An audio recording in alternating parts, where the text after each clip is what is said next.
Assalamualaikum warahmatullahi wabarakatuh. Alhamdulillahi rabbil alamin. Wassalatu wassalamu ala ashrafil mursalin. Nabiyyina wa maulana Muhammadin wa ala alihi wa sahbihi ajma'in. Wa ashhadu an la ilaha illallah wahdahu la syarika lah. Wa ashhadu anna Muhammadan abduhu wa rasuluh. Sallallahu alaihi wa ala alihi wa sahbihi wa man tabi'ahum bi ihsanin ila yaumiddin. Alhamdulillah, puji syukur kita haturkan kehadirat Allah Subhanahu wa taala di kesempatan sore hari ini untuk waktu Yogyakarta.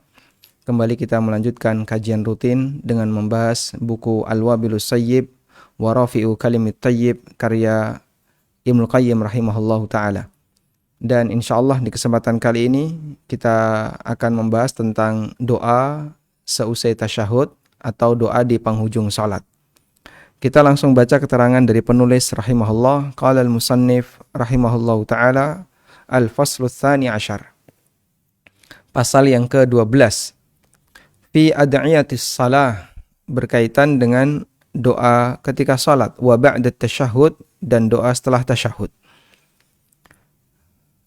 Kadza fil usul, ya. Demikian yang disebutkan dalam referensi wa ba'da tasyahud bi itsbatil wawi wa huwa sahih. Ada referensi yang lain yang menyebutkan adiyatus salati ba'da tasyahud tanpa huruf wa, dan yang benar ada wa-nya. Jadi di sini pemberi tahqiq, pemberi catatan kaki itu meneliti beberapa referensi manuskrip. Ada manuskrip A, manuskrip B, ternyata terkadang ada beda redaksi. Fis sahihain, diriwayatkan dalam Bukhari Muslim dari Abu Hurairah radhiyallahu anhu, Rasulullah sallallahu alaihi wasallam bersabda, "Idza faragha ahadukum minat tasyahhud." Apabila kalian selesai membaca tasyahud, falyata'awwadz billahi min arba'. Maka mintalah perlindungan kepada Allah dari 4 hal. Min adzabil qabri, wa min adzabi jahannam, wa min fitnatil mahya wal mamat, wa min syarri fitnatil masihid dajjal.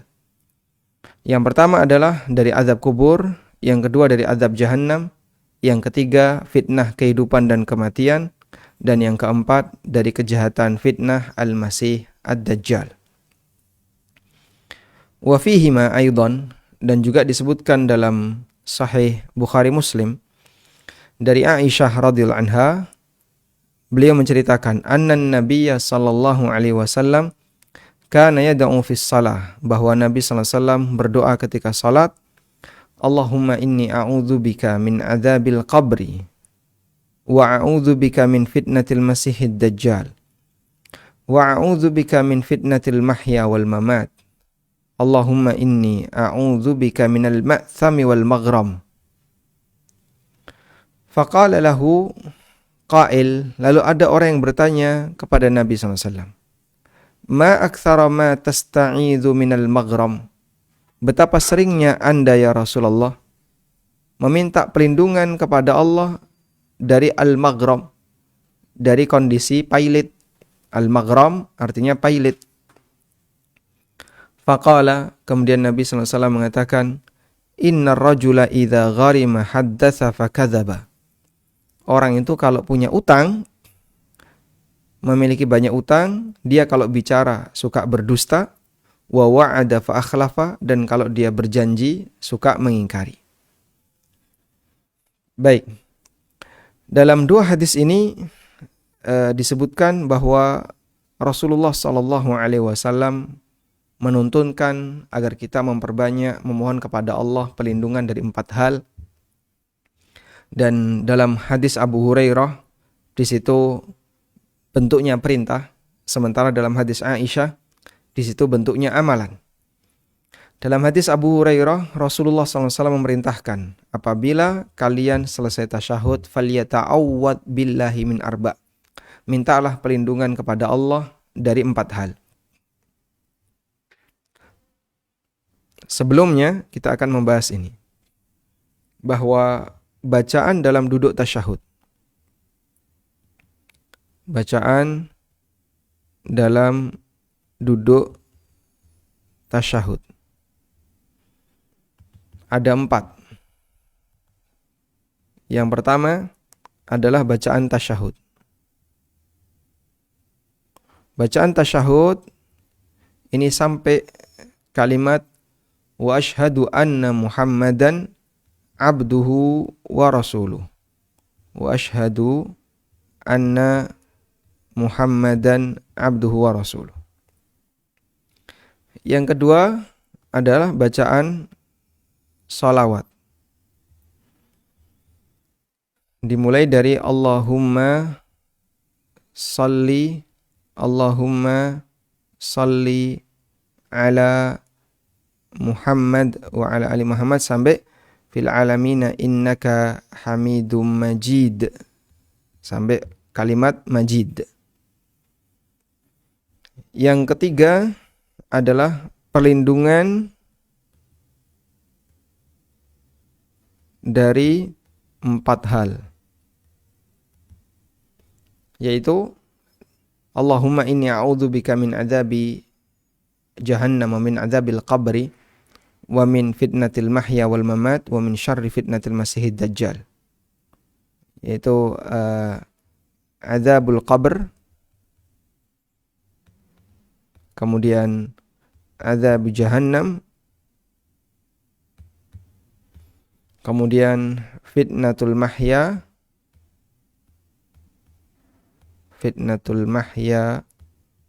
wal mamat, kemudian fitnah masihid dajjal. Fitnah al-masih ad-dajjal. Baik. Yang keempat adalah doa bebas.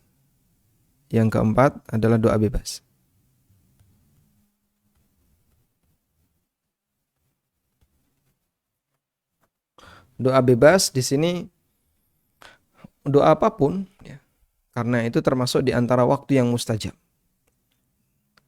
Dan doa bebas di sini ada yang dianjurkan oleh Nabi SAW dalam praktek beliau, dan doa yang boleh dipilih oleh siapapun yang sedang melaksanakan sholat. Baik. Untuk hukum perlindungan dari 4 hal. Hukum membaca perlindungan dari 4 hal. Ulama berbeda pendapat.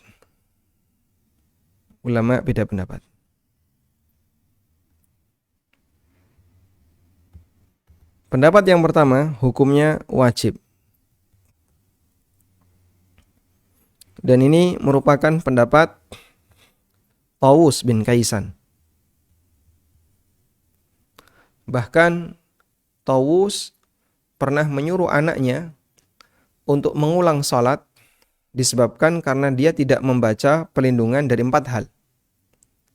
Yang zahir dari riwayat Tawus, seorang ulama tabi'in, menunjukkan bahwa beliau memahami perlindungan dari 4 hal ini hukumnya wajib. Dan yang kedua, hukumnya anjuran dan tidak wajib. Ini merupakan pendapat jumhur ulama.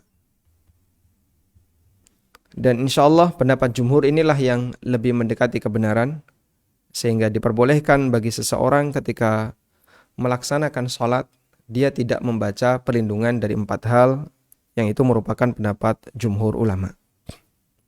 Baik.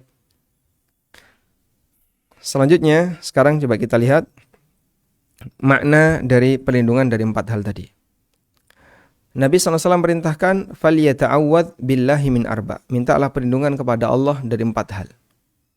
4 hal itu apa saja? Yang pertama adalah adzabul qabr. Memohon perlindungan kepada Allah dari azab kubur. Wa min adzabi jahannam, dan dari azab jahannam. Wa min fitnatil mahya wal mamat wa min syarri fitnatil masihid dajjal. Yang pertama adalah dari azab kubur. Di alam kubur ada fitnah kubur, ada azab kubur.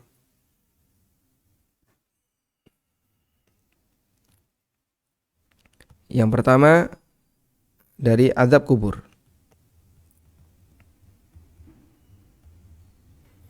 Ada azab kubur dan ada fitnah kubur. Fitnah kubur adalah pertanyaan malaikat.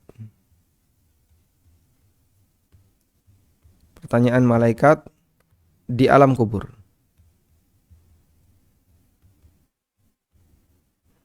Sedangkan azab kubur adalah siksa untuk penghuni kubur.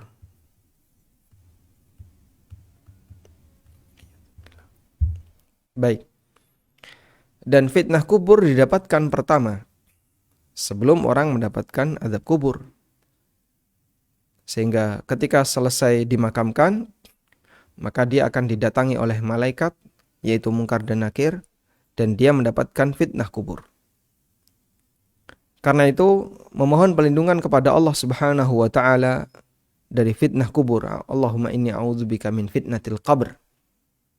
Berarti kita memohon kepada Allah Subhanahu wa taala perlindungan agar tidak menemui masalah besar saat menghadapi pertanyaan malaikat. Dan salah satu di antaranya adalah kita memohon Allahumma inni a'udzubika min fitnatil mahya wal mamat. Aku mohon kepadamu ya Allah perlindungan dari fitnah kehidupan dan fitnah kematian. Baik. Dalam sebuah hadis, Nabi SAW menyebutkan tentang keutamaan orang yang meninggal pada saat hari Jumat atau malam Jumat. Ya. Coba kita bacakan hadisnya.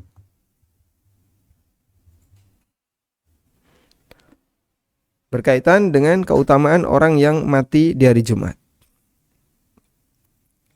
Dalam hadis yang sahih, Rasulullah SAW bersabda, "Ma min muslimin yamutu yaumal jum'ah au lailatahu." Apabila ada seorang muslim yang meninggal pada hari Jumat atau malam Jumat, illa waqahullah fitnatal qabri, maka Allah Ta'ala akan lindungi dia dari fitnah kubur. Coba ganti.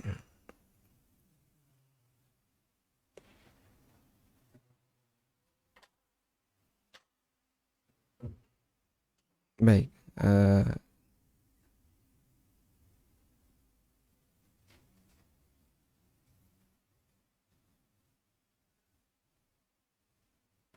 Coba ini hadisnya kita bacakan di sini. Nah, lebih kelihatan.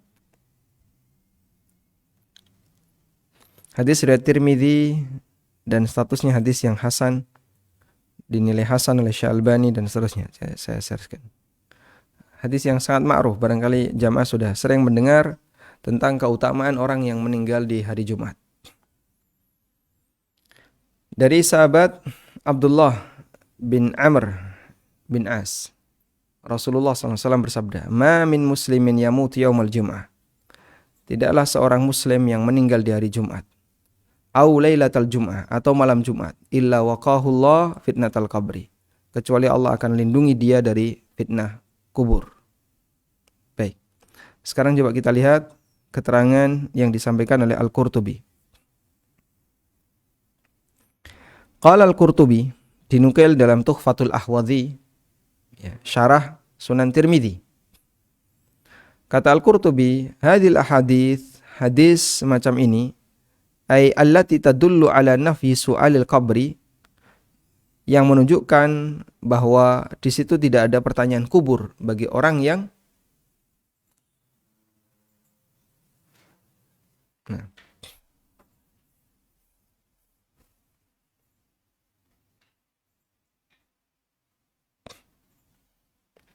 sebentar.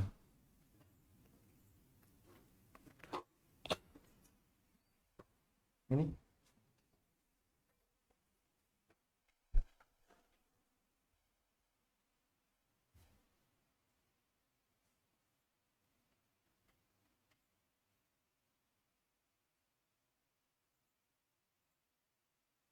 baik. Qala Al-Qurtubi, kata Al-Qurtubi, hadis semacam ini yang menunjukkan tidak ada pertanyaan di alam kubur tidak bertentangan dengan hadis as-su'al as-sabiqah yang menunjukkan adanya pertanyaan di alam kubur. Ai la tu'ariduhu bal takhussuha. Tidak bertentangan namun menghususkan. Artinya secara umum manusia akan mendapatkan fitnah kubur kecuali orang-orang yang dilindungi oleh Allah Subhanahu wa taala.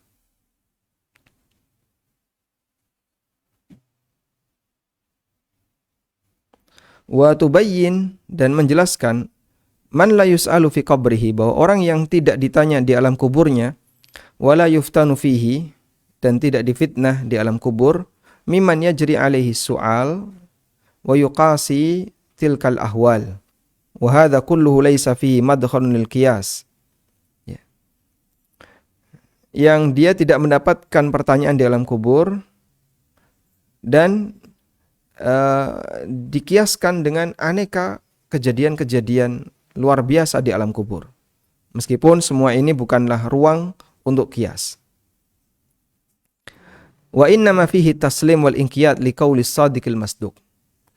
Sikap yang tepat adalah kita kedepankan prinsip pasrah dan menerima apapun yang disabdakan oleh as-shadiqul masduq, yaitu Rasulullah sallallahu alaihi wasallam. Nah, sehingga di situ ada keutamaan bagi mereka yang meninggal di malam Jumat dan di hari Jumat, di mana dia dilindungi oleh Allah dari fitnah kubur. Bisa bentuknya dia sama sekali tidak mendapatkan pertanyaan malaikat, atau bentuk yang kedua adalah dia diselamatkan oleh Allah sehingga bisa menjawab dengan tepat pertanyaan yang disampaikan oleh malaikat. Yang kedua adalah azab jahannam. Azab jahannam. Azab jahannam berarti adalah azab neraka. Dan neraka disebut jahannam dari kata jahmun. Jahmun artinya gelap, hitam. Dan neraka disebut jahannam karena neraka itu sangat dalam, saking dalamnya sehingga suasana neraka itu penuh dengan kegelapan. Maka digambarkan bahwa surga itu berisi cahaya, sedangkan jahannam penuh dengan kegelapan. Kebalikan antara kondisi yang ada di surga. Wallahu ta'ala alam, bagaimana dengan api yang ada di situ? Tidak bisa dikiaskan dengan suasana yang ada di dunia. Allah Maha Kuasa untuk menciptakan api berwarna gelap. Ya, sebagaimana Dia kuasa menciptakan api berwarna merah maupun berwarna kuning maupun terang. Sesuai dengan apa yang Allah kehendaki. Wallahu alam. Yang jelas suasananya adalah suasana yang sangat mengerikan. Selanjutnya adalah fitnatul mahya wal mamat. Fitnah kehidupan dan kematian. Fitnah kehidupan adalah semua ujian hidup. Ujian hidup yang bisa mengancam iman seseorang. Yang bisa mengancam iman. Sehingga iman seorang hamba bisa luntur disebabkan karena ujian hidup yang dia alami. Itulah fitnah kehidupan. Misalnya apa? Orang tidak kuat dengan ujian hidup dalam masalah ekonomi, akhirnya dia mengambil sesuatu yang haram. Tidak kuat dengan ujian hidup, meninggalnya salah satu anggota keluarganya, sampai membuat dia tidak jadi istiqomah, dan seterusnya. Itulah fitnah hidup. Yang kedua adalah fitnah kematian. Fitnah kematian, apa bentuknya? Ya, ujian menjelang kematian. Seseorang bisa mendapatkan ujian menjelang kematian. Dalam bentuk apa? Saat dia mendapatkan ujian itu, mungkin dia mengucapkan kalimat-kalimat yang menyimpang, menolak untuk diajak talqin mengucapkan la ilaha illallah atau kalimat-kalimat yang lainnya yang menunjukkan bahwasanya dia mengarah kepada su'ul khatimah. Dan itulah fitnah kematian. Dan setiap hamba sangat mungkin untuk mengalami fitnah kematian. Maka kita berlindung kepada Allah Subhanahu wa taala agar jangan sampai mengalami fitnah kematian yang menyebabkan seseorang mendapatkan su'ul khatimah. Imam Ahmad rahimahullahu taala, sebagaimana yang diceritakan oleh anaknya Abdullah bin Ahmad bin Hambal, pernah suatu ketika pada saat beliau sedang sakit parah, di dekatnya ada anaknya, ada beberapa anaknya yang sedang menunggui ayahnya yang sedang sakit parah. Tiba-tiba Imam Ahmad mengatakan, la bu'dun, la bu'dun. Enggak, masih jauh, tidak, masih jauh. Lalu sampai akhirnya setelah beliau sadar, ditanya oleh anaknya, ayahku kenapa tadi Anda berteriak-teriak dan mengatakan la bu'dun, la bu'dun. Tidak, masih jauh, tidak, masih jauh. Kemudian Imam Ahmad bercerita, tadi iblis mendatangiku dan dia mengatakan kepadaku, ya Aba Abdillah, futtani, futtani. Wahai Abu Abdillah, futtani, futtani.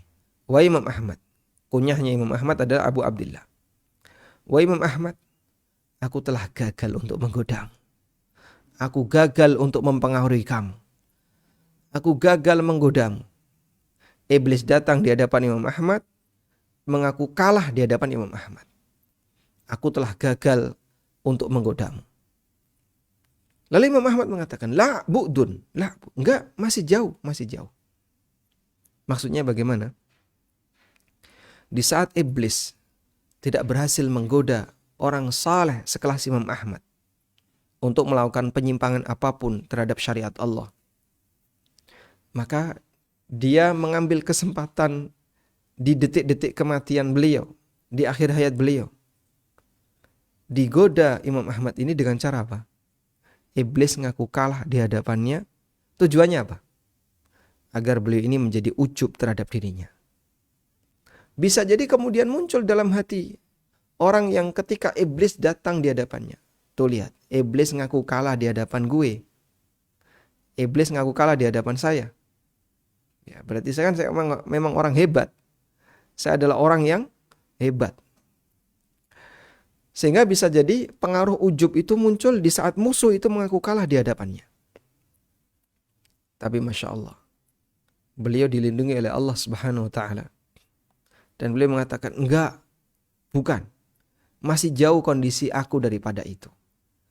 Sehingga ketika ingin dipuji demikian, Imam Ahmad mengatakan, tidak, bukan. Kondisi saya masih jauh dari itu. Tidak sebagaimana yang kau puji, wahai iblis.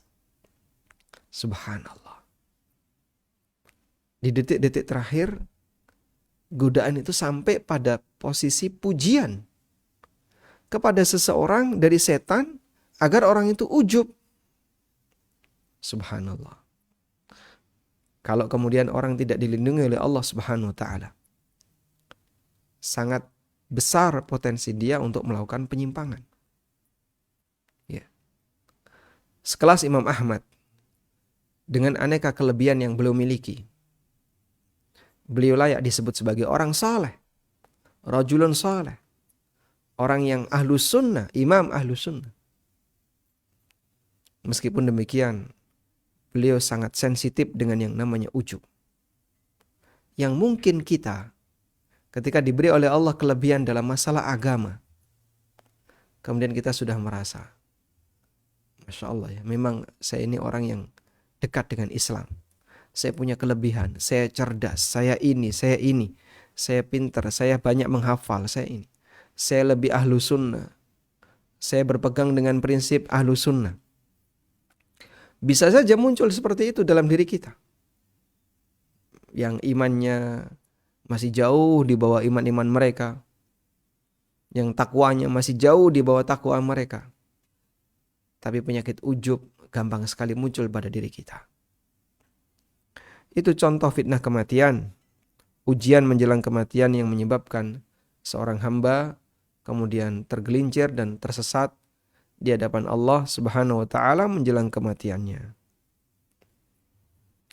Kemudian yang keempat adalah fitnah Masih Dajjal. Fitnah Masih Dajjal. Al-Masih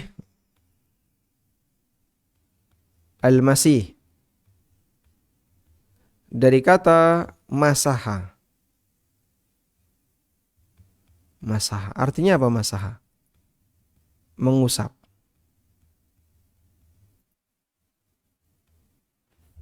Baik. Kenapa Dajjal disebut Al-Masih? Dajjal disebut Al-Masih ada dua makna. Al-Masih, Dajjal disebut Al-Masih ada dua makna. Makna yang pertama, Al-Masih bimakna Al-Mamsuh. Al-Masih artinya Al-Mamsuh, yang diusap.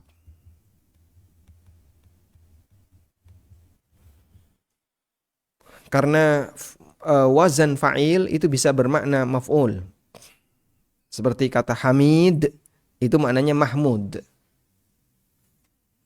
Al-Masih bimana Al-Mamsuh, yang diusap. Kenapa Dajjal disebut Al-Masih yang artinya yang diusap? Karena Dajjal buta sebelah.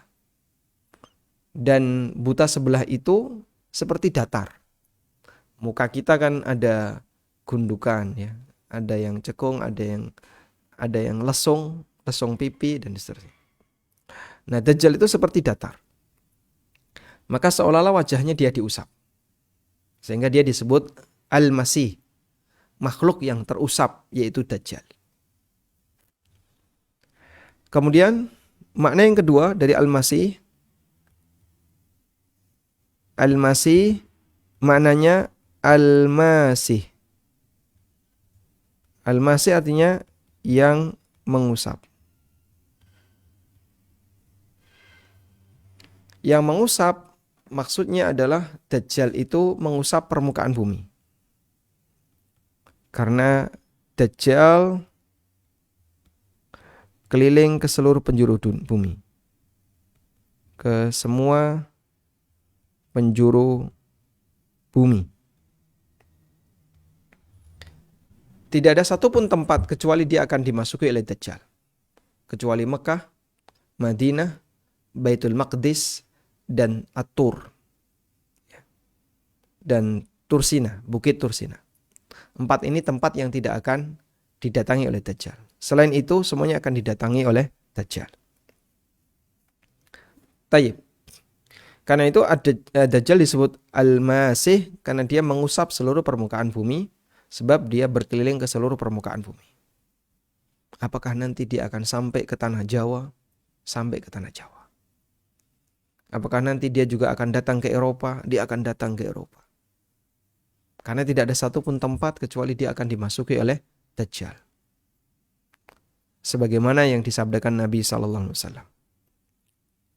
Baik. Dan setiap Nabi itu mengingatkan kaumnya akan datangnya Dajjal. Ma min nabiyyin illa waqad andhara qaumahu minal masihil a'war. Tidak ada satupun nabi kecuali dia mengingatkan kaumnya terhadap hadirnya Al-Masih Al-A'war yang buta sebelah. Dan Dajjal itu cacat fisik. Banyak memiliki cacat fisik.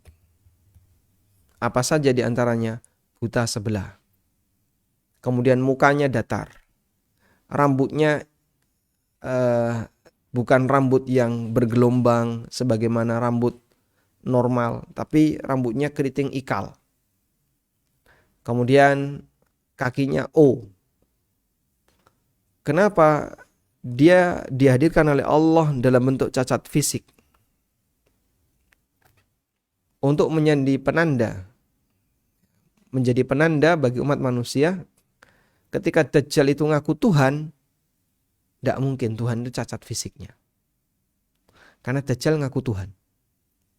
Dan memang dia punya kesaktian sesuai dengan kesaktian yang diberikan oleh Allah kepadanya. Dan itulah yang menyebabkan banyak orang terpengaruh untuk mengikuti Dajjal. Dan orang ketika melihat dengan cacat fisik yang dimiliki oleh Dajjal, jadi kan orang tahu ya, kalau cacat fisik seperti ini, mana mungkin dia Tuhan? Tuhan itu tidak mungkin cacat fisik. Tuhan itu adalah zat yang maha sempurna. Tidak mungkin Tuhan sebelah mata, buta sebelah matanya. Karena itu Rasulullah SAW mengatakan, Innahu a'war wa rabbukum laisa bi'a'war. Dajjal itu buta sebelah matanya, dan Rabb kalian tidak buta sebelah matanya. Allah Subhanahu wa Ta'ala zat yang maha sempurna sifat-sifatnya. Tayyib. Selanjutnya, waqad taqaddama fi sahihain, dan disebutkan dalam Sahih Bukhari Muslim dalam pembahasan sebelumnya, hadis dari Abu Bakar As-Siddiq radhiyallahu anhu. Qala li Rasulillah sallallahu alaihi wasallam, beliau pernah mengatakan kepada Rasulullah sallallahu alaihi wasallam, "Allimni du'aan ad'u bihi fi salati." Ajarkan kepadaku doa yang akan aku baca ketika salat.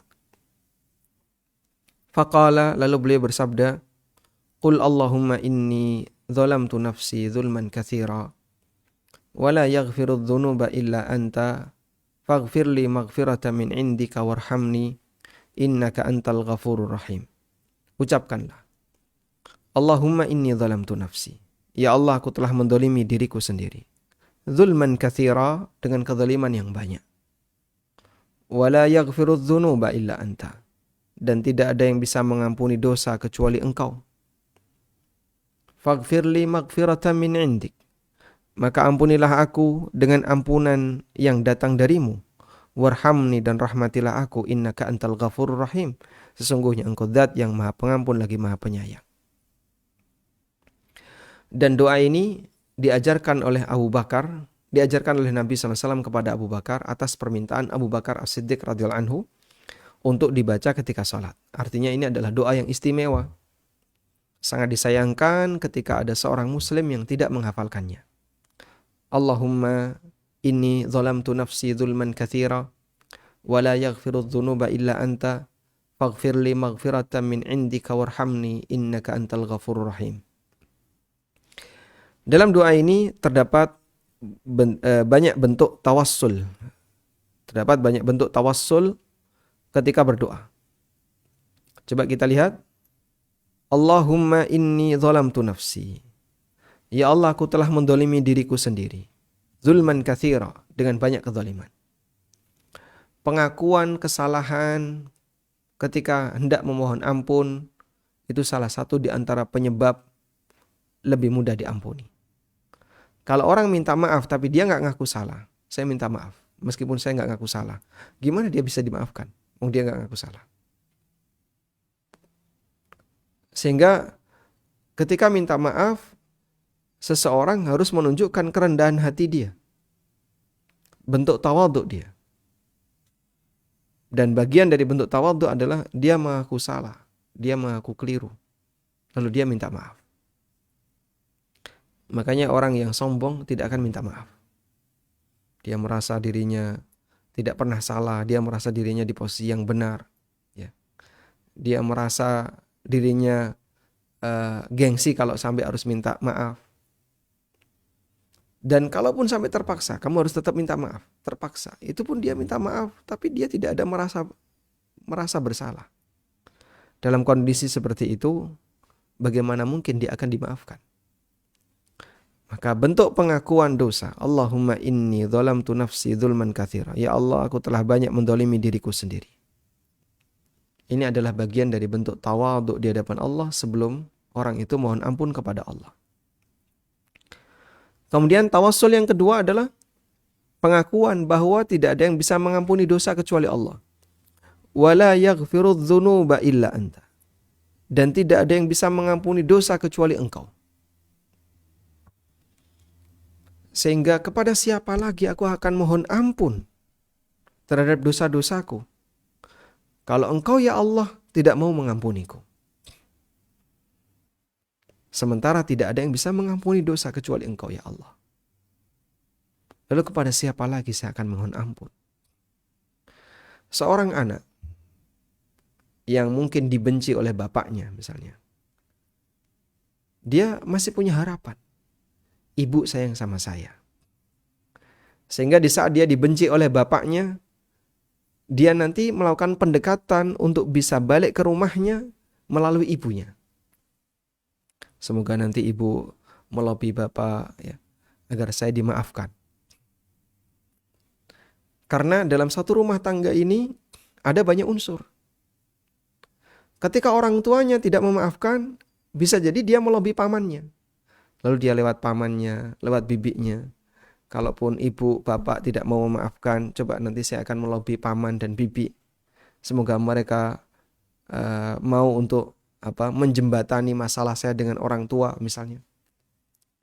Itu manusia. Ketika tidak dimaafkan di satu posisi, dia masih bisa serong kanan, serong kiri. Tapi kalau perbuatan dosa hamba kepada Rabb-nya, lalu Allah tidak berkenan untuk memaafkannya, tidak akan ada peluang bagi dia untuk bisa minta maaf. Tidak akan ada peluang bagi dia untuk bisa mendapatkan ampunan jika Allah tidak berkenan untuk mengampuninya.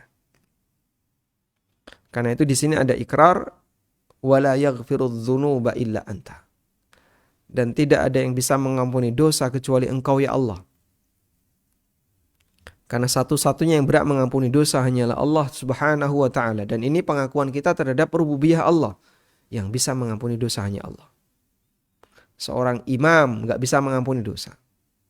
Maka gak ada cerita imam mengampuni dosa dengan cara kamu bayar sekian, nebus dengan harga sekian, nanti tak buatkan surat pembebasan dosa. Tidak ada. Dalam Islam kita tidak diajarkan demikian. Karena satu-satunya yang bisa mengampuni dosa hanya Allah. Faghfirli maghfiratan min indik. Karena itu ampunilah aku. Maghfiratan min indik, dengan ampunan darimu. Karena ampunan Allah itu ada dua. Ampunan Allah ada dua. Ada ampunan tanpa mengurangi amal.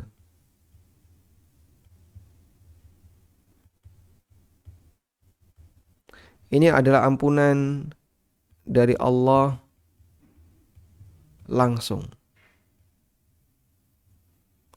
Yang kedua, ampunan yang mengurangi amal.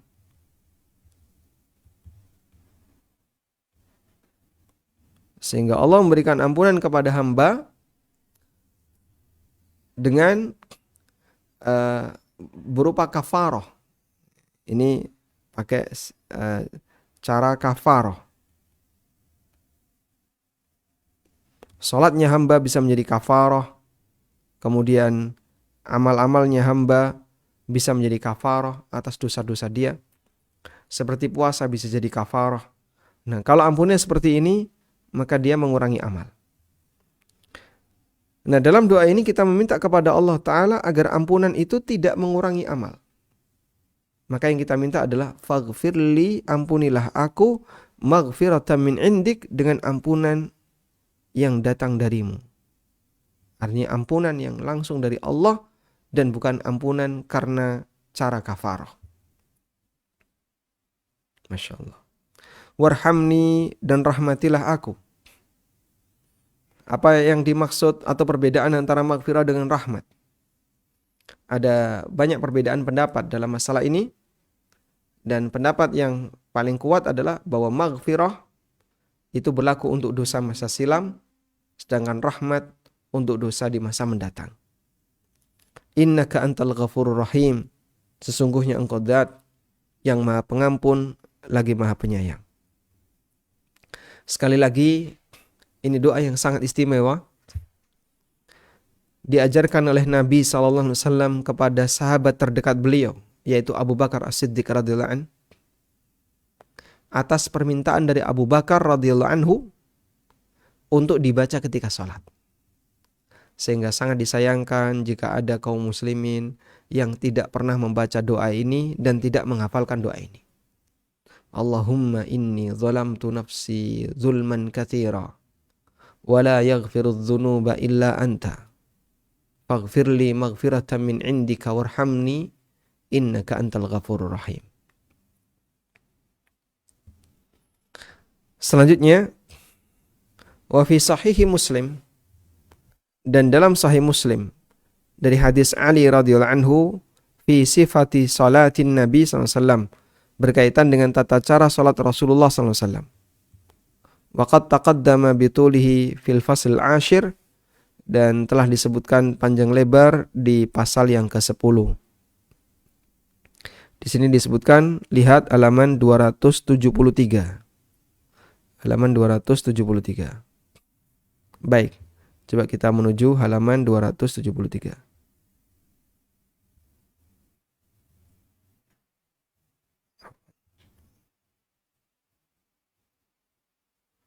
Halaman 200.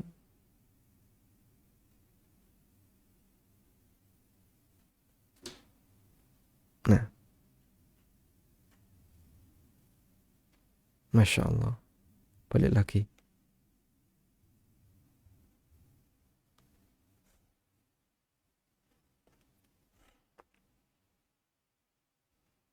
Nah, di halaman 273, yaitu hadis tentang membaca doa iftitah dari Ali bin Abi Thalib radhiyallahu anhu.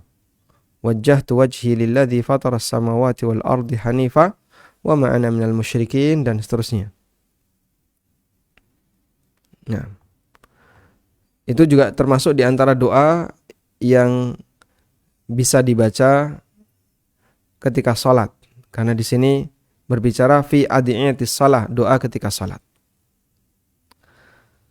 Baik, kita lanjutkan. Wa fi sunan Abi Dawud, dan dalam sunan Abu Dawud, anna Nabiyya sallallahu alaihi wasallam qala li rajulin, Nabi sallallahu alaihi wasallam pernah bertanya kepada seseorang, kaifa taqulu fi shalah, apa yang kamu baca ketika salat?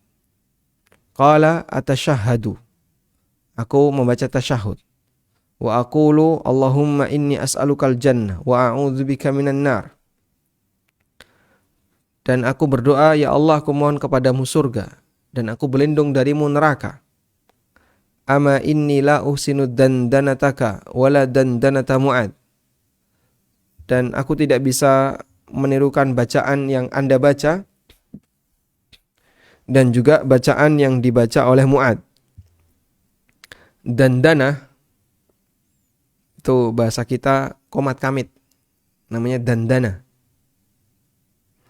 Dan orang ketika mengucapkan sesuatu terlihat umak-umik bibir tapi tidak terdengar suaranya, nah itu namanya dandana. Orang ini mengatakan, ama inilah uhsinu dandanatak, aku tidak bisa membaca doa seperti apa yang Anda baca, dan juga yang paling dibaca oleh Mu'adz. Faqala, kemudian Nabi SAW bersabda, haulaha nudandin, ya sekitar itu yang kami baca, minta kepada Allah surga dan berlindung dari neraka. Sehingga doamu dengan doa kami kurang lebih sama. Baik, hadis ini kan berkaitan dengan kejadian Mu'adz radhiyallahu anhu. Beliau ikut sholat Isya di Masjid Nabawi. Lalu selesai sholat Isya, beliau pulang ke kampung halamannya, ke padukuhannya. Jadi tidak jauh dari Masjid Nabawi ada satu dusun yang itu menjadi tempat tinggalnya Mu'adz. Dan masyarakat di dusun itu menjadikan Mu'adz sebagai imam ketika sholat Isya. Maka mereka menunggu pulangnya Mu'adz, sehingga mereka tidak langsung sholat Isya, tapi menunggu Mu'adz pulang. Nah, ketika Mu'adz pulang, Lalu Mu'adz bin Jabal radhiyallahu anhu menjadi imam salat Isya. Nah, satu ketika Mu'adz radhiyallahu anhu ngimami salat Isya panjang sekali. Apa yang dibaca? Beliau membaca surat Al-Baqarah. Terlalu panjang. Sampai akhirnya ada seorang pemuda yang dia mufaroqah, memisahkan diri dari jamaah. Terus sholat sendiri, setelah itu pergi dari masjid. Kemudian kejadian ini diceritakan kepada Mu'adz. Ya, jamaah cerita, tadi si fulan tuh tiba-tiba memisahkan diri dari jamaah, terus dia sholat sendiri, kemudian dia pergi. Spontan Mu'adz mengatakan, innahu munafik. Dia orang munafik. Akan aku laporkan kepada Rasulullah sallallahu alaihi wasallam. Akhirnya Mu'adz dan orang ini menghadap Rasulullah sallallahu alaihi wasallam. Lalu Nabi sallallahu alaihi wasallam bertanya kepada orang ini, apa yang kamu baca? Orang ini menjawab, at-tasyahhud, aku membaca tasyahud, dan kemudian aku meminta kepada Allah, Allahumma inni as'alukal jannah wa a'udzubika minan nar. Sementara saya tidak bisa membaca sebagaimana bacaan Anda maupun bacaan Mu'adz. Kemudian Nabi sallallahu alaihi wasallam mengatakan, haulaha nudandin. Sekitar itu doaku. Doa kami sama sekitar itu. Sehingga ini dalil bahwa apa yang dibaca oleh Rasulullah SAW ketika sholat tidak jauh dari meminta surga dan berlindung dari neraka. Dan Nabi SAW memarahi Mu'adz bin Jabal sampai beliau mengatakan, afattanun anta ya Mu'adz, apakah kau mau bikin kisruh wahai Mu'adz, bikin ramai di masyarakat, karena Mu'adz sholatnya terlalu panjang. Wallahu ta'ala alam. Mungkin demikian yang bisa kita sampaikan sebagai pengantar, dan di sini masih ada beberapa doa-doa yang lain yang belum sempat kita baca. Insya Allah akan kita baca di pertemuan berikutnya. Masih berkaitan doa ketika sholat, terutama doa yang dibaca di penghujung sholat setelah tasyahud. Wa sallallahu ala nabiyyina Muhammadin wa ala alihi wa sahbihi wa sallam. Jazakumullah khairan Ustaz. Apakah suara saya terdengar? Alhamdulillah, jelas. Alhamdulillah. Baik Ustaz, saya izin membacakan pertanyaan sudah masuk. Assalamualaikum warahmatullahi wabarakatuh Ustaz. Afwan Ustaz, izin bertanya. Orang yang tidak mendapatkan pertanyaan di alam kubur atau yang wafat di hari Jumat, apakah sudah pasti mendapatkan surga? Jazakumullah khairan. Apakah dia pasti akan mendapatkan surga? Keutamaan ini hanya dimiliki oleh orang mukmin. Kalau non-muslim, meskipun dia mati di alam kubur, meskipun dia mati di hari Jumat atau di malam Jumat, tidak memberikan pengaruh sama sekali. Tapi kalau orang muslim dan meninggal di malam Jumat atau di hari Jumat, akan mendapatkan pengaruh dari keutamaan sebagaimana dalam hadis yang tadi kita baca. Oleh karena itu, apakah pasti dia akan masuk surga? Jawabannya pasti, karena dia seorang muslim. Namun apakah di akhirat dia nanti akan dihukum oleh Allah terlebih dahulu, kemudian dihisab di yaumil akhir? Wallahu alam, kita tidak tahu. Karena dalam hadis itu hanya menyebutkan tentang keutamaan bagi mereka yang meninggal di malam Jumat atau di hari Jumat, di mana dia tidak ditanya di alam kubur. Wallahu alam. Jazakumullah khairan Ustaz. Yang berikutnya, Assalamualaikum Ustaz. Semoga Allah memberikan keberkahan kepada Ustaz beserta keluarga dan semua tim kajian. Amin. Walakum bimithlin. Izin bertanya Ustaz terkait hadis tentang doa berlindung dari 4 perkara di tasyahud akhir. Di sana dikatakan kemudian hendaklah dia berdoa untuk diri sendiri dengan doa apa saja yang dia inginkan. Apakah di sini boleh kita berdoa dengan bahasa selain bahasa Arab atau bahasa kita sehari-hari Ustaz? Syukran jazakumullahu khairan. Nah. Waalaikumsalam warahmatullahi wabarakatuh. Dalam riwayat yang lain Nabi SAW bersabda, "Tsummal yatakhayyar minad du'a'i ma syaa." Kemudian orang itu silahkan memilih doa apa saja yang dia inginkan. Kalimat ini yang menjadi dasar jumhur ulama bahwa doa setelah tasyahud itu bebas. Tidak harus memohon kepada Allah dari 4 hal. Oleh karena itu pendapat jumhur lebih kuat dalam masalah ini. Sebab dalam riwayat yang lain Rasulullah SAW memberikan izin, silahkan kamu pilih doa apapun yang kamu kehendaki. Baik, selanjutnya memilih doa apapun yang dikehendaki. Itu apakah diperbolehkan doa dengan bahasa Indonesia atau bahasa selain bahasa Arab? Dalam hal ini ulama beda pendapat. Sebagaimana perbedaan pendapat mereka terkait doa ketika sujud. Boleh enggak menggunakan bahasa selain bahasa Arab? Ataukah bolehkah berdoa dengan doa yang tidak pernah diajarkan? Jadi redaksinya membuat sendiri. Khilaf dalam masalah ini di antara para ulama. Dan pendapat yang lebih kuat, wallahu alam, hukumnya boleh. Karena doa itu tidak disyaratkan untuk menggunakan bahasa Arab. Dan apabila Nabi SAW sudah mengizinkan, silahkan kamu berdoa dengan doa apapun yang kamu inginkan. Berarti sudah ada izin untuk memperbanyak doa. Dengan teks doa apapun yang diinginkan. Meskipun tidak menggunakan bahasa Arab. Oleh karena itu dalam hal ini, tidak masalah jika doa yang dibaca tidak menggunakan bahasa Arab. Wallahu a'lam. Jazakumullah khairan Ustaz. Yang berikutnya, bolehkah seorang istri membaca doa ketika sujud terakhir membaca surat Al-Furqan ayat 74? Karena di terjemahan bagian azwajina ada yang mengartikan pasangan kami, yaitu ada juga yang menulis istri-istri kami. Mohon penjelasan Ustaz. Syukron jazakumullah khairan. Apakah diperbolehkan seorang wanita berdoa seperti itu? Jawabannya boleh. Itu doa umum. Berlaku bagi lelaki maupun wanita. Lalu apa makna min azwajina wa dzurriyyatina? Rabbana hab lana min azwajina. Azwaj itu bisa dimaknai dengan pasangan. Ketika yang membaca adalah lelaki, maka pasangannya adalah istrinya. Dan sebaliknya, ketika yang membaca adalah perempuan, maka pasangannya adalah suaminya. Maka dia mohon kepada Allah Subhanahu wa taala agar bisa memiliki keluarga yang baik. Dan untuk bisa memiliki keluarga yang baik berarti unsur keluarga itu harus orang baik. Suami yang baik, istri yang baik, dan anak keturunan yang baik. Maka jadilah keluarga yang baik. Sehingga suami istri berhak untuk mengucapkan doa ini. Sebab doa ini, doa yang berlaku atau doa yang dibaca oleh ibadur rahman, yang karakter ibadur rahman itu siapapun berhak untuk menirunya. Berhak untuk memilikinya. Wallahu a'lam. Jazakumullah khairan Ustaz. Yang berikutnya, apakah doa tasyahud boleh dalam bahasa Indonesia di dalam hati ataukah harus diucapkan Ustaz? Sebagaimana yang tadi sudah kita singgung, bahwa ulama berbeda pendapat dalam hal ini. Dan kalau kita mengambil pendapat boleh berdoa dengan menggunakan selain bahasa Arab, maka doa itu kita ucapkan dan bukan dalam hati.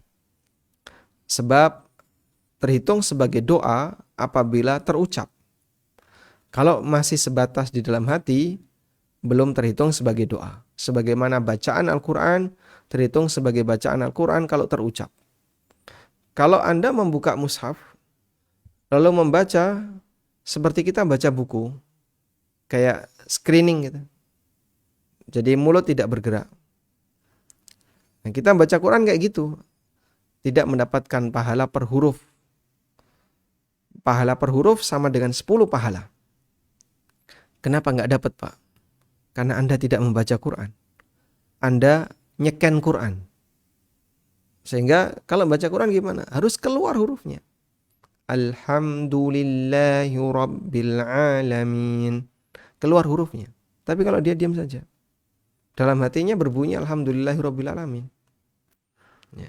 Ya ini tidak terhitung sebagai amal membaca Al-Quran. Wallahu a'lam. Jazakumullah khairan Ustaz. Yang berikutnya, Ustaz, banyak bahasa Arab yang sudah menjadi bahasa serapan dalam bahasa Indonesia. Misalnya alim menjadi alim. Lalu bagaimana jika kita termasuk yang buta tulis, tidak tahu cara penulisan dalam bahasa Arab, atau kita lupa bagaimana cara penulisan yang benar, misalnya Abdul Aziz, kita bilangnya hanya Abdul Aziz, begitu Ustaz, tidak dengan huruf ain, apakah kami berdosa Ustaz? Jazakumullahu khairan. Karena maksudnya adalah sebagaimana teks nama asli. Misalnya Abdul Aziz, Abdul Aziz. Dan maksud dia Abdul Aziz itu siapa? Ya Abdul Aziz itu. Siapa Abdul Aziz? Ya Abdul Aziz, si fulan itu, si Abdul Aziz. Maka insya Allah tidak masalah. Apalagi Aziz itu bisa diberikan kepada selain Allah. Allah Subhanahu wa taala menyebut dalam Al-Qur'an Imra'atul Aziz. Istrinya sang Aziz. Dan itu adalah gelarnya Raja Mesir waktu itu. Maka Abdul Aziz, kemudian orang mengucapkan Abdul Aziz, misalnya, apakah itu berdosa? Untuk bisa disebut dosa nampaknya cukup berat. Ya, meskipun disarankan untuk berlatih mengucapkan yang lebih fasih. Abdul Aziz dan bukan Abdul Aziz. Terus kalau memanggil Abdul Aziz dengan Aziz, Aziz, apakah diperbolehkan? Jawabannya boleh. Karena Aziz itu tidak hanya khusus untuk Allah Subhanahu wa taala, dan makhluk boleh diberi gelar Al-Aziz atau Aziz. Wallahu alam. Karena itu sebatas salah dalam eja seperti ini, dan apalagi itu karena keterbatasan lisan, tapi secara maksud adalah sebagaimana teks yang benar, insya Allah, wallahu alam, kalau disebut dosa nampaknya berat ya. Semoga tidak masalah. Wallahu alam. Jazakumullah khairan Ustaz. Pertanyaan berikutnya, Ustaz, di tasyahud awal kita membaca sampai syahadat saja atau boleh membaca sampai fil alamina innaka hamidum majid? Jazakumullah khairan. Jumhur ulama mengatakan bahwa sholawat di tasyahud awal hukumnya anjuran dan tidak wajib. Karena hukumnya anjuran, maka tasyahud awal diperbolehkan cukup membaca wa asyhadu anna Muhammadan abduhu wa rasuluh. Sedangkan sholawatnya tidak dibaca. Kemudian langsung bangkit ke rakaat berikutnya. Ini pendapat jumhur. Kalaupun membaca sholawat ditambah Allahumma sholli ala Muhammad wa ala ali Muhammad sampai fil alamina innaka hamidum majid, berarti dia melakukan amalan lebih dari yang wajib, yaitu amalan sunnah. Dan jika ditambahkan, insya Allah akan ada tambahan pahala. Wallahu alam. Jazakumullah khairan Ustaz. Yang berikutnya, barakallahu fikum Ustaz. Ada yang bertanya kepada saya, jika Allah menciptakan manusia beragam bentuk dan warna kulit, dan tidak ada yang membedakan manusia yang satu dengan yang lainnya kecuali takwa, tetapi mengapa yang dijadikan perbandingan biasanya kulit hitam untuk sesuatu yang agak negatif? Misalnya ketika hadis yang wanita dinikahi untuk 4 hal itu, Ustaz, nikahilah wanita karena agamanya, sungguh budak hitam yang beragama itu lebih baik. Bagaimana cara menjawab pertanyaan semacam ini, Ustaz? Jazakumullahu khairan. Pertama, bahwa Allah menciptakan manusia dengan fisik yang beragam. Fisik yang beragam itu kita bisa menilai, ada yang cakep dan ada yang nilainya di bawah itu, kan gitu ya. Dan salah satu di antara kelebihannya adalah masalah warna kulit. Ya. Meskipun bukan berarti bahwasanya yang kulit hitam semuanya jelek. Ada kulit hitam yang cakep misalnya, bahkan lebih cakep daripada yang kulit putih. Sebaliknya ada yang kulit putih, dia sangat tidak cakep, penampilannya tidak enak untuk dipandang misalnya. Tapi semuanya di luar pilihan manusia. Sehingga untuk kondisi fisik memang ada nilai, tapi itu bukan segalanya. Dipahami ya? Dan ini diakui oleh semua orang. Sama sebagaimana ada orang kaya, ada orang miskin. Ada orang pintar dan ada orang goblok. Misalnya ada orang bodoh. Ada orang yang cakep dan ada yang kurang cakep. Terus gimana? Nah, untuk penyebutan kurang cakep, kenapa dikonotasikan buruk? Karena secara fisik itu kurang bagus. Kemudian Nabi SAW membuat perumpamaan. Bahwa orang yang fisiknya seperti ini, tapi dia mukmin yang bertakwa lebih baik daripada yang dia cakep, Misalnya putih, bagus, tapi dia kafir. Ya, untuk membandingkan bahwasanya kelebihan mental dan kelebihan batin itu lebih baik daripada sebatas kelebihan fisik. Makanya prestasinya tidak diletakkan pada kelebihan fisik, tapi prestasi manusia diletakkan kepada kelebihan batin. Karena itulah Allah Subhanahu wa taala tegaskan, inna akramakum indallahi atqakum. Yang paling mulia di antara kalian adalah yang paling bertakwa kepada Allah. Ada seorang khalifah Bani Umayyah, bukan Marwan, yang jelas bukan Marwan. Beliau pernah mau haji. Lalu ingin bertanya tentang masalah tertentu berkaitan fikih haji. Akhirnya dia datang kepada Atha bin Abi Rabah. Atha bin Abi Rabah itu warnanya hitam. Beliau mantan budak, berkulit hitam, dan hidungnya itu kecil. Hidungnya Atha itu kecil. Sementara yang bertanya ini orang Quraisy, hidungnya mancung, badannya gagah, ya, warnanya putih, secara fisik jauh lebih bagus. Dan dia seorang raja, dia khalifah. Saat datang ke rumah Atha bin Abi Rabah sedang sholat. Sang raja ini nungguin Atha sampai selesai sholat. Nah, karena dia merasa sebagai seorang raja, tapi dia butuh ilmu. Yang tahu ilmunya Atha, ditunggu sampai selesai. Setelah Atha selesai sholat, baru sang raja ini bertanya tentang permasalahan yang beliau hadapi. Sepulang dari rumahnya Atha, raja ini pesan sama anaknya. Wahai anakku, kamu harus belajar agama. Sungguh ayahmu ini merasa terhina di hadapan Atha. Meskipun secara fisik, nilai fisiknya Atha dengan nilai fisiknya si raja ini, khalifah ini, jauh. Nah, penilaian fisik ini diakui karena dia bagian dari tabiat manusia. Sebagaimana ada kaya, ada miskin, ada orang pintar, ada orang tidak pintar, ya. Ada orang yang fisiknya bagus, ada orang yang cacat. Itu diakui. Sudah? Tapi sebatas kelebihan fisik ini menjadi tidak ada artinya kalau orang tidak memiliki kelebihan batin. Karena itulah bagi mereka yang punya keunggulan fisik itu salah satu nikmat. Sebagaimana ada orang yang punya keunggulan kekayaan. Dia diberi oleh Allah harta yang melimpah, terlahir di keluarga yang kaya. Itu kelebihan bagi dia. Namun kelebihan ini menjadi tidak ada artinya kalau kemudian tidak diiringi dengan kelebihan batin. Nah, Nabi SAW membuat perumpamaan itu bukan untuk memberikan konotasi buruk secara batin bagi orang yang nilai fisiknya rendah. Tapi beliau hendak membandingkan. Kalaupun ada orang yang fisiknya kurang bagus, tapi imannya bagus, takwanya bagus, lebih baik daripada orang yang fisiknya bagus tapi takwanya rendah. Kurang lebih seperti itu maksud dari perbandingan hadis tersebut. Wallahu a'lam. Baik, mungkin pertanyaan terakhir ya Ustadz ya. Izin bertanya Ustadz, apakah itu tawassul Ustadz? Syukron jazakumullahu khairan.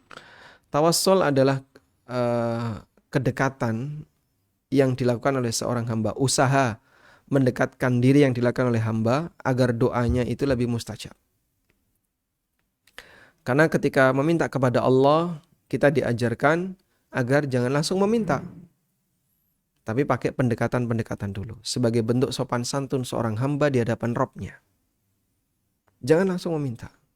Kita saja kalau minta kepada orang lain, itu kan melipir dulu ya. Melipir kanan, melipir kiri, baru ngomong. Mungkin dia ngedabrus dulu di kanan, di kiri, baru dia menyampaikan. Padahal itu manusia dengan manusia. Apalagi hamba dengan Rabb-nya. Makanya Allah ajarkan adab dalam berdoa. Agar memuji Allah terlebih dahulu. Kemudian menyebutkan kekurangannya, menyebutkan kelemahan dirinya. Menunjukkan kalau dia adalah orang yang sangat butuh kepada Allah Subhanahu wa taala. Lalu setelah itu baru dia menyampaikan keinginan dan harapannya. Itulah yang ideal. Nah, yang kita maksud tawasul adalah seperti itu.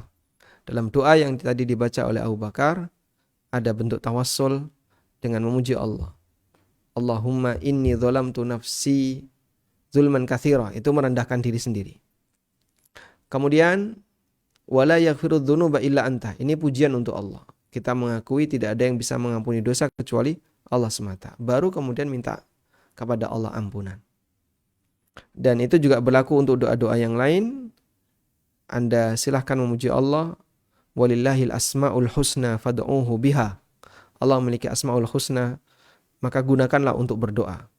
Nah, setelah itu menyebut asma'ul husna, bersalawat untuk Nabi SAW, baru kemudian berdoa kepada Allah Subhanahu wa taala. Wallahu taala alam, wa sallallahu ala nabiyyina Muhammadin wa ala alihi wa sahbihi wa sallam. Wa akhiru da'wana anil hamdulillahi rabbil alamin. Wassalamualaikum warahmatullahi wabarakatuh.